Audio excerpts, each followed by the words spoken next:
میں کہتا اوئے سبحان اللہ، کمال والی بات ہے۔ عن علی رضی اللہ تعالی عنہ قال لم یکن رسول اللہ صلی اللہ تعالی علیہ وسلم بالطویل الممغط ولا بالقصیر المتردد وکان ربعۃ من القوم ولم یکن بالجاد القطط ولا بالسبت کان رجلا شعرا ولم یکن بالمطہم ولا بالمکلثم وکان فی وجہہ تدویر ابیض مشرب اداج العینین اہدب الاشفار جلیل المشاش والقطط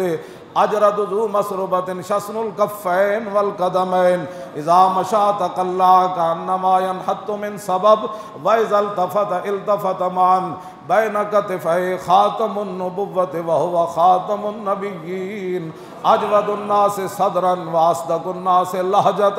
والینہم عریقۃ واکرمہم عشیرا من رأوا بداہۃ ہابہ ومن خالطہ معرفۃ احبہ یقول نائتہ لم ر قبلہ ولا بعدہ مثلہ۔ مولا علی فرماندے نے جنہیں اچانک ویکھیا انہیں پوچھا ہے کون؟ تے مولا علی فرماندے نے جدوں قریب آیا تو پھر کہن تے مجبور ہویا نہ ہو جے کوئی ہویا نہ کوئی ہو سکتا۔